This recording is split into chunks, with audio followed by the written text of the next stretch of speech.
In this chapter, we're going to dig more into long-run economic growth. So we'll be looking at both the sources of long-run growth and different policies that can help encourage or discourage economic growth over the long term. For a quick roadmap of what we're going to be looking at this chapter, first we're going to look at economic growth over time and around the world, so all the different countries where we've seen them begin this so-called great enrichment at different times. Next, we'll look at what helps determine how fast economies grow. There's going to be a lot of things going into that. Next, we'll do a brief survey of economic growth in the United States. Then the next section, we'll look at the question, why isn't the whole world rich? And then we'll end this chapter by looking at different growth policies. The world we live in today is substantially different from the world that our grandparents grew up in. Things we can do, we can listen to music on an iPhone that fits in your pocket. They used to play vinyl records on large stereo systems. That iPhone is also a computer which, even back 50, maybe 60 years ago, would fill up an entire room. Now it's in our pocket, and it has access to the internet. We have access to healthcare and medicine that can prolong our lives far greater than anyone 100 years ago could have possibly imagined. Last chapter, we looked at ways to measure economic growth in the long and short terms. This time, we're going to really dig into it, understand why the world is so much different now, because it's not inevitable. Throughout history, we've seen long periods of stagnation where there have been no sustained increases in output per capita. And when there's no increases in output per capita, we're not seeing an improvement in the lives of people. They're not getting materially any better off. So we're going to look at why some countries have been able to achieve rapidly increasing real GDP per capita, why their standards of living have increased so substantially, while other countries have failed to keep pace. So what we're going to do in this chapter, what our goal is to develop a model of economic growth to help answer questions like this. And hopefully by the end we'll be able to understand why we never saw this growth occur in the past and why we still don't see it in some places today. So in the year 1 million BC, our ancestors lived by just surviving, literally hunting animals and gathering whatever edible food they could find. Farming was still well off in the future, so it wasn't a possibility for them, and production was limited to food, clothing, shelter, and a few simple tools. So Bradford DeLong, who's an economist at UC Berkeley, he estimated that the per capita GDP of our ancestors in 1 million BC was about $145 in 2015 dollars. And what that is the minimum sustainable for people in order to live. He also estimated that by the year 1300 AD, per capita GDP was also about $145. So according to him, what we've seen for the average person was no sustained economic growth, no improvements in the standards of living between prehistoric times and between 1300 AD. So a peasant working on, say, a French farm in the year 1300 was no better off than his ancestors 1,000 years before that, or 2,000 years, 10,000 years before that. For most of human existence, the typical person had only the bare minimum of food, clothing, and shelter that was enough to sustain life. Anything above that was out of the reach for almost everyone through human history. The typical diet of someone living around the year 1500, according to Robert Allen from the University of Oxford, was boiled grain or unleavened bread, which provided most of the calories, and maybe some legumes like peas or beans that are protein rich, or butter or vegetable oil for a little fat. Because of the poor diet and the lack of medical care, few people survived beyond the age of 40, and most people suffered from terrible illnesses.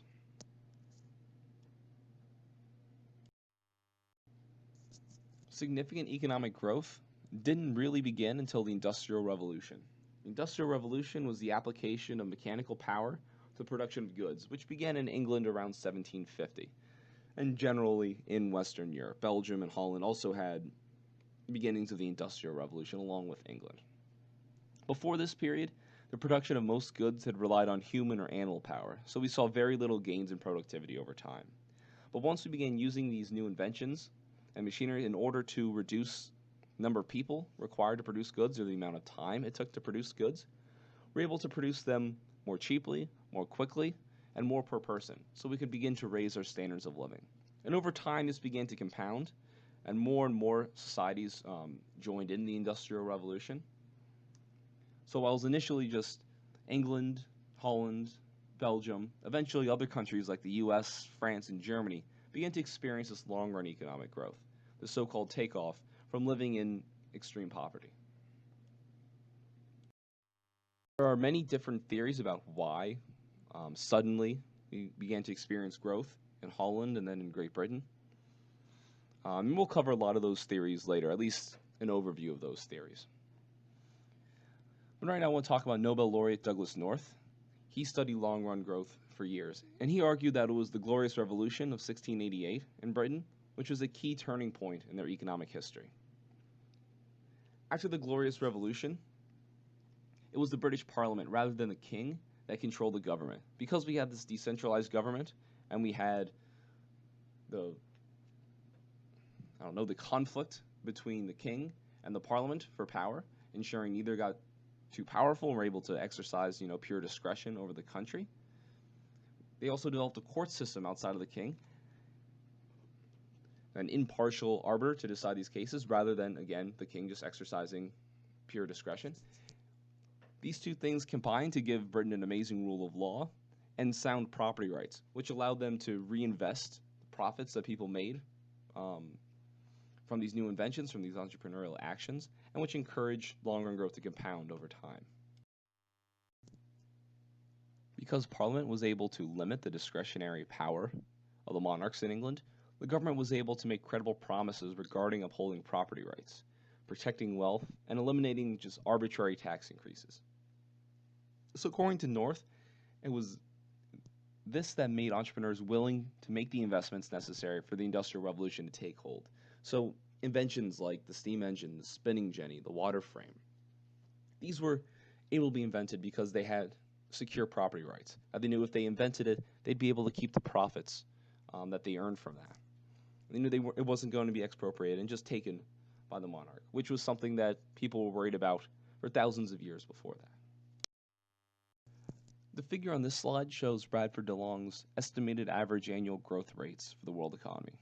We can see, as I mentioned earlier, that the growth rate from 1 million BC all the way up till 1300 AD was 0%, and we saw no increase in the standard of living over that time.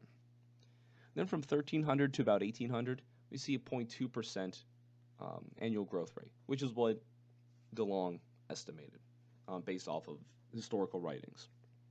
So again, we see very little growth and very small increases in the standard of living. From 1800 to 1900, we end up with a 1.3% average annual growth. So we see this acceleration through the Industrial Revolution. And then from 1900 to 2000, we see annual average growth increase by 2.3%. Now the difference between 1.3% and 2.3% may seem relatively small. But remember, small differences are important because over long periods of time, these are compounding. So increasing the number by 1.3% 100 times and by 2.3% 100 times eventually leads to much larger numbers.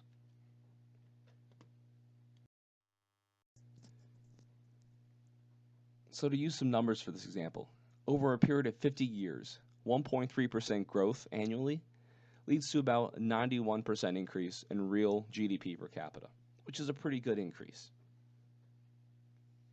But a 2.3% growth rate annually leads to about a 212% increase over that same 50-year period. So in the long run, very small differences in economic growth rates result in huge differences in standard of living and can make people much, much better off. And for those of you that have the textbook, Table 11.1 gives another example of the effects of different growth rates on living standards over time, looking at 3 countries, Nigeria, Namibia, and Turkey. Now, they all start with basically the same real GDP per capita in 1960, but have very different growth rates and end up with much different real GDPs per capita in the year 2015. So you can take a look at that just to visualize that, what the differences can be. That leads us to why growth rates matter. So why should someone care about growth rates? These growth rates matter because an economy that grows too slowly over time fails to raise living standards of the people that live there. That doesn't just mean fewer iPhones and flat screen TVs. It's about the life that people are able to live and the material well-being they have and the comforts they're able to enjoy. So in countries where there's been very little economic growth over the past 50 years, many people there remain in severe poverty. Now in high-income countries, only 4 out of every 1,000 babies die before they're a year old. But in the poorest countries, more than 100 out of 1,000 babies die before they're a year old. And every year we see millions of children die from diseases that could be avoided just by having access to clean water, or could be cured using medicine that costs only a few dollars. Although their problems are less dramatic, countries that experience slow growth have missed opportunities to improve the lives of their citizens. So for example, the failure of Nigeria to grow as rapidly as other countries that have had similar levels of GDP per capita in 1960.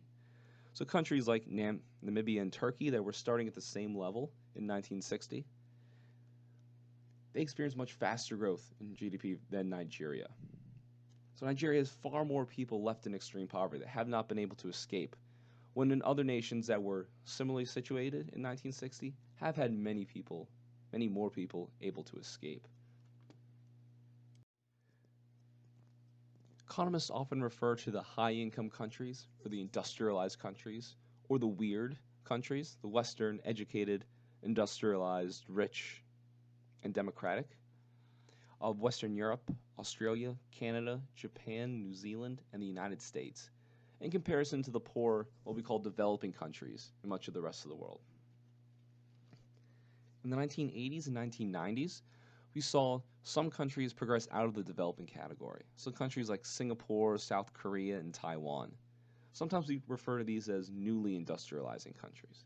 They were countries that were formerly poor, that because of their growth were able to increase their standard of living enough to be considered part of the high income or industrialized countries.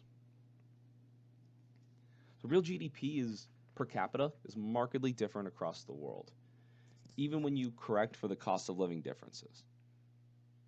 In 2014, it ranged from a high of 144,000 current US dollars in Qatar to a low of $600 in the Central African Republic.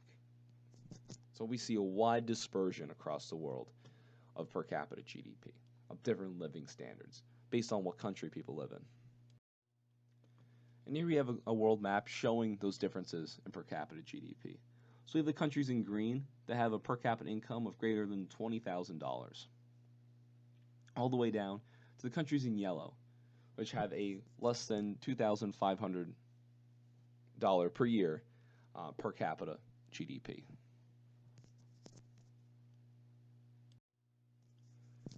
So this brings us to section 2. What determines how fast economies grow? So to explain the changes in economic growth rates over time within countries and differences in growth rates between different countries, we need to develop a model of economic growth. So an economic growth model is going to explain growth rates in real GDP per capita over the long run. So as we've seen, the average person can buy more goods and services only if the average worker produces more goods and services. Recall from last chapter that the key to this is labor productivity, the quantity of goods and services that can be produced by one worker or by 1 hour of work. So the two main factors that are going to affect labor productivity are the quantity of capital per hour worked and the level of technology. So our model that we're going to use for economic growth is going to concentrate on changes in the quantity of capital and the technological change in the quantity of output a firm can produce using a given quantity of inputs. So there are going to be 3 main sources of technological change that we're going to look at.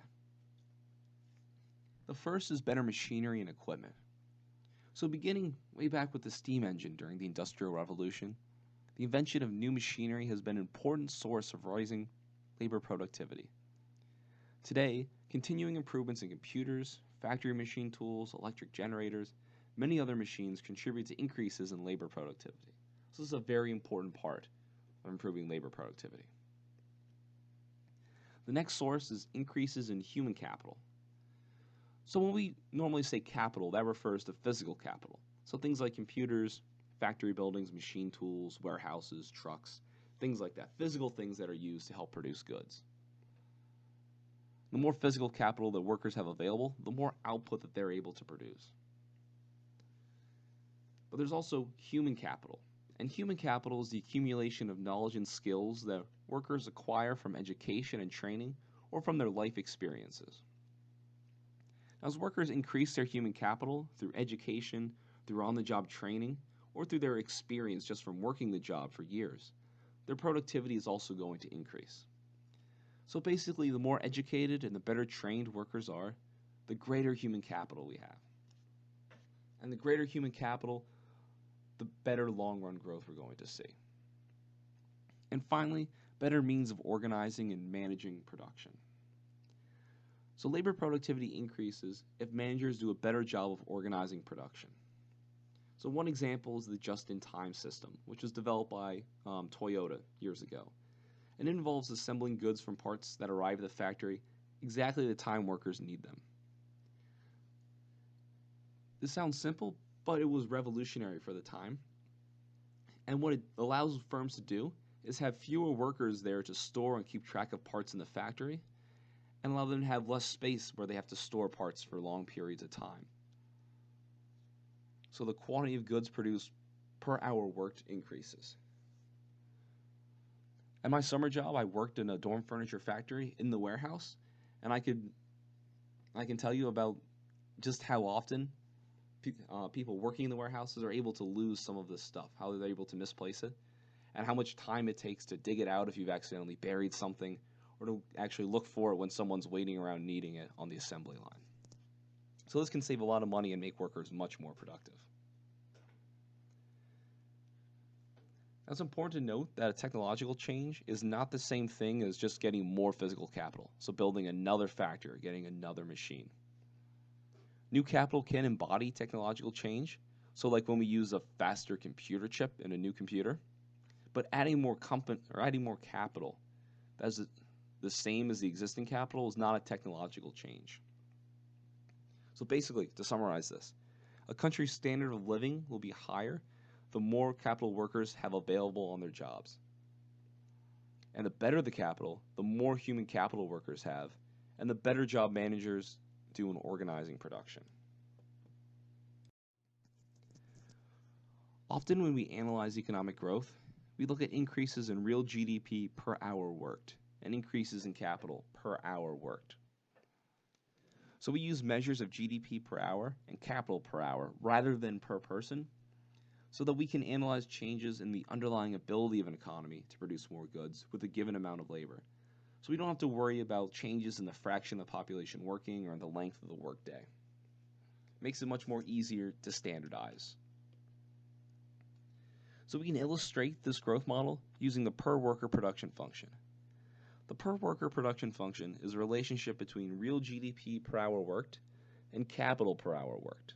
And what we do for this model is hold the level of technology constant.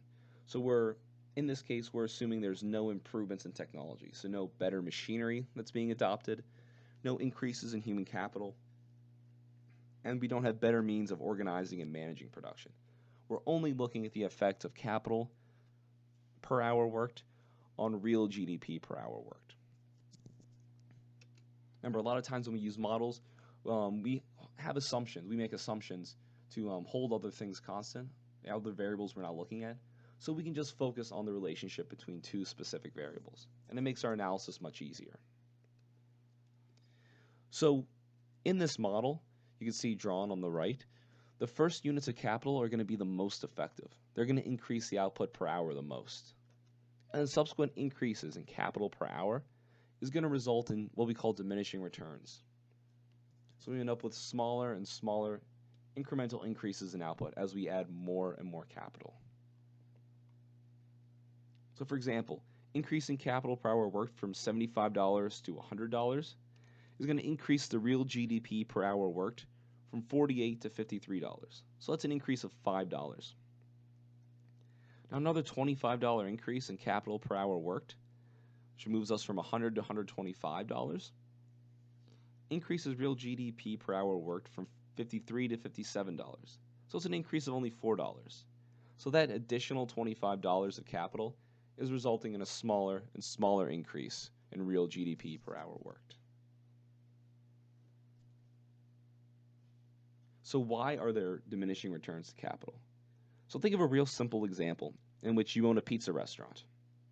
At first you have 10 employees but only one oven. So each of your workers is able to produce relatively few pizzas per day because they're limited by that one oven. So if you buy and install a second oven, so you increase the capital per hour worked, your employees will be able to produce more pizzas.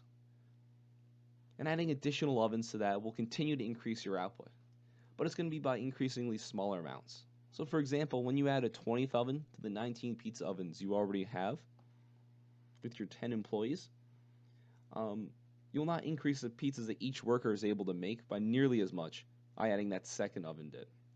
Eventually, it's not going to be able to increase your output at all because you won't have enough workers to constantly be throwing pizzas in those ovens. So even though this diminishing returns to capital exists, technological change can help economies avoid these diminishing returns. So let's consider two simple examples of the effects of technological change. First, let's suppose you have 3 ovens in your restaurant, in that pizza place. Each oven can produce 20 pizzas per hour. You don't think that adding a 4th oven identical to the 3 you already have are going to significantly increase the number of pizzas your employees can produce in a day. That next oven isn't really going to help out. But then you find out that a new oven has become available that cooks pizzas more quickly. So they can produce 30 pizzas per hour in that oven. So this is a better machinery technology. This is a technological change. So if you replace your existing ovens with these new ovens, the productivity of your workers are going to increase. So by replacing this existing capital with more productive capital, we have this technological change that ends up improving a real GDP per hour worked.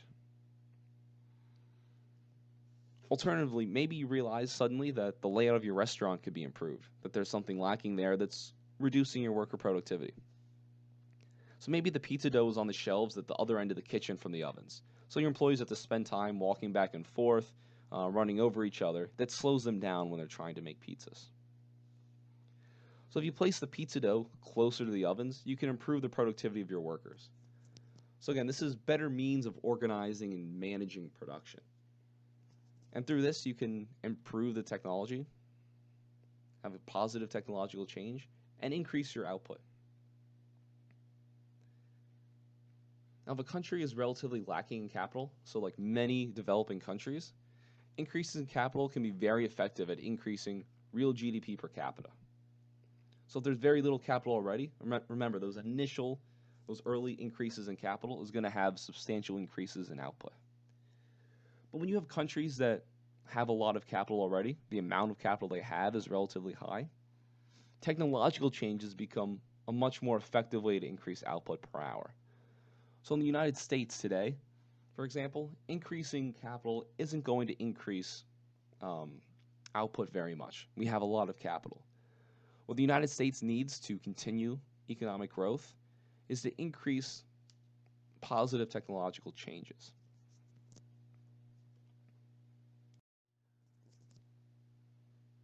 Let's take a brief detour to the Soviet Union. So under communism, the Soviet Union was a centrally planned economy.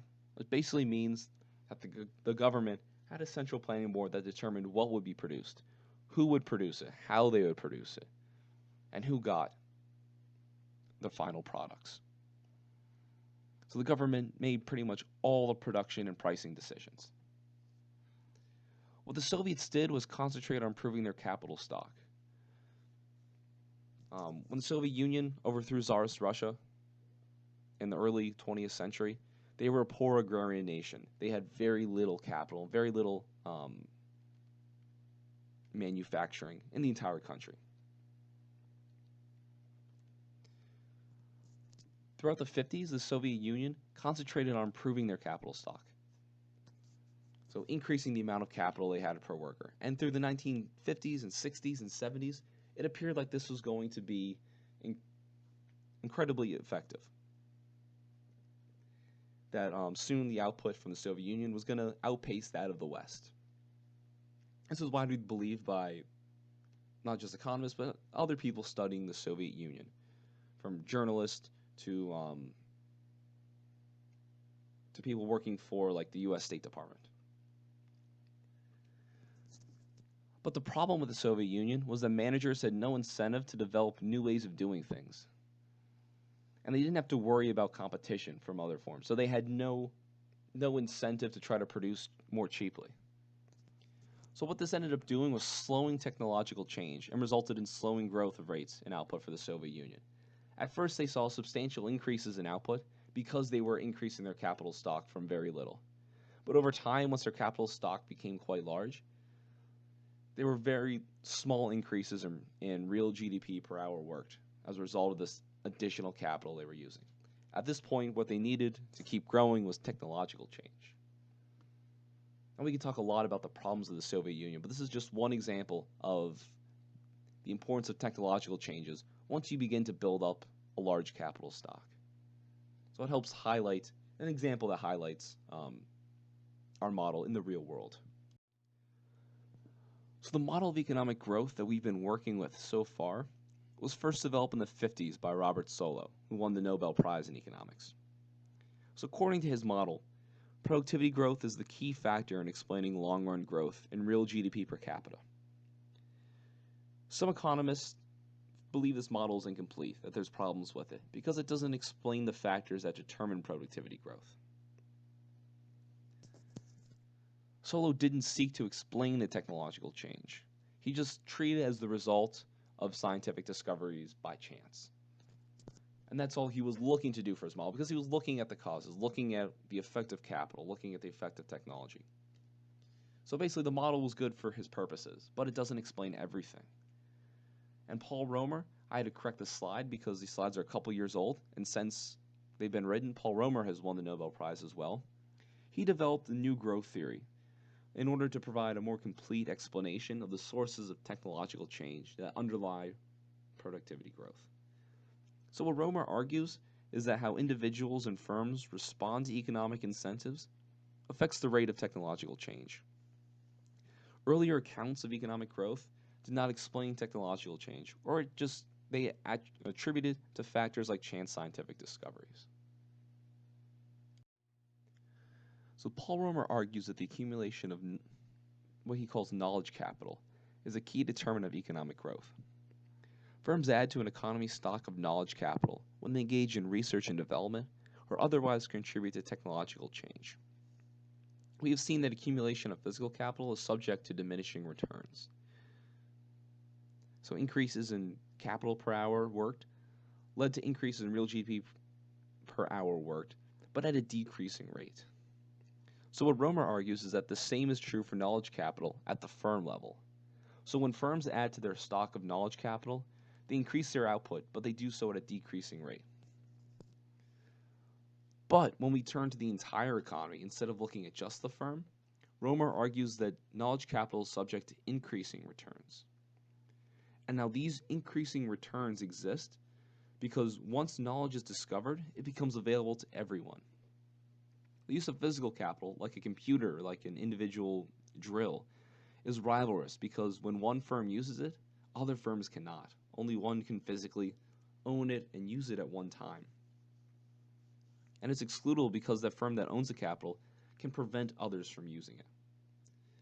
But the role of knowledge capital, things like a chemical formula for a drug that cures cancer, is non-rivalrous because once one firm is using that knowledge, it doesn't prevent another from using it.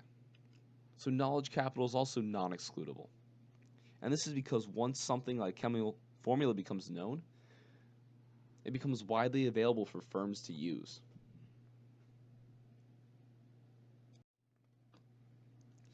Now this sounds great that this knowledge capital is non-rivalrous and non-excludable and anyone in an economy can begin using it because it can have fantastic effect on growth. But there's a problem with that. Goods that are non-rivalrous and non-excludable are called public goods. In this case, it can result in free riding. That's when you benefit from goods that you don't have to pay for. So for example, the transistor technology was first developed at Western Electric's Bell Laboratories in the 50s and served as a basic technology for the information revolution. Bell Laboratories received only a tiny fraction of the incredible profits that were eventually made by all the firms that used this technology. So because firms do not enjoy the entire benefit of their knowledge capital, they put all this money and time and effort into expanding their knowledge, and others are able to use it for free, firms aren't going to produce enough of it. They'll tend to wait and not spend money and allow other firms to do the hard work of developing these new ideas, this new knowledge, and then using it and adopting it for free. So because of that, government tends to do three types of policies to help increase the accumulation of knowledge capital, to help encourage it. So they'll protect intellectual property with patents and with copyrights. So there is an exclusive use for some certain period of time. They'll subsidize research and development, and they'll subsidize education.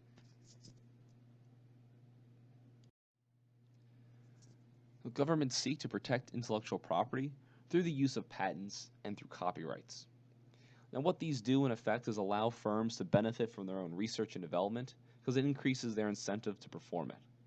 So because with patents and copyrights, you get this exclusive use for a certain amount of time, you have a short-term monopoly where you're able to capture all of the profit associated with this new technology.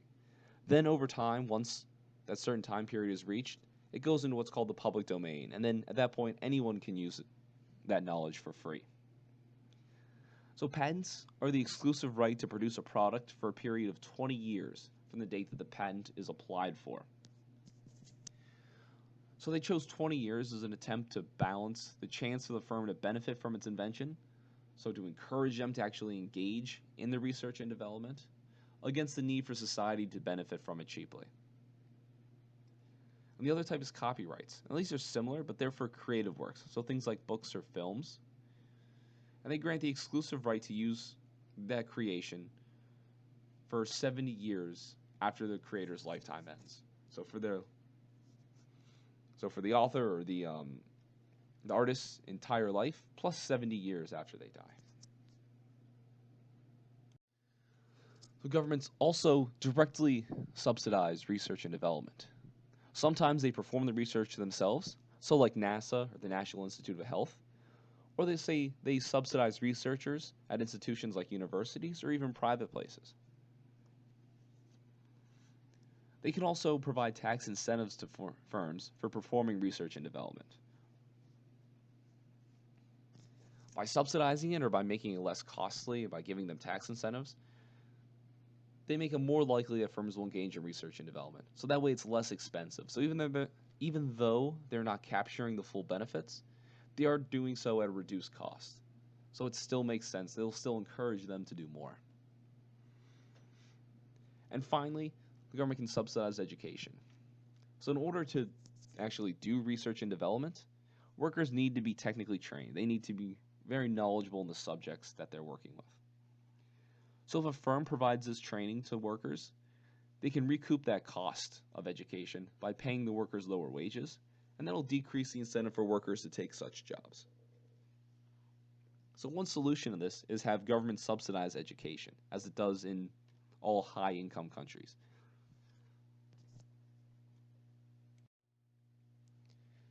Let's briefly turn to Joseph Schumpeter and the idea of creative destruction. So Joseph Schumpeter was an economist who was born in Austria in the late 1800s, and he grew up there before moving to the United States. Now, Schumpeter is one of my favorite economists, not just for his idea of creative destruction, but for one of his most famous quotes. He once said, "I set out to be the greatest lover in Vienna, the greatest horseman in Austria, and the greatest economist in the world. Alas for the illusions of use, as a horseman I was never really first rate." Now, he also did great work in economics. Schumpeter developed a model of growth, emphasizing his view that new products unleashed what he called a gale of creative destruction. So what we mean by this is that the automobile, this new invention of the automobile back 100 or so years ago, replaced the horse-drawn carriage because it better met the needs of consumers. So this creation this new industry that sprang up, destroyed the old industry of everything related to horse-drawn carriages. So all those makers, all those firms, all those employees lost their jobs. So we saw a lot of destruction, but we also saw that destruction, which was key to making the world a better place and key to meeting consumer needs even better. So according to Schumpeter, the key to living standards that increase over time is not small changes to existing products, making a slightly better iPhone. Rather, it's making new products that meet consumer needs in qualitatively better ways. So for Schumpeter, the entrepreneur is central to economic growth. He once said the function of entrepreneurs is to reform or revolutionize the pattern of production by exploiting an invention, or more generally, an untried technological possibility for producing new commodities or producing an old one in a new way. So for Schumpeter,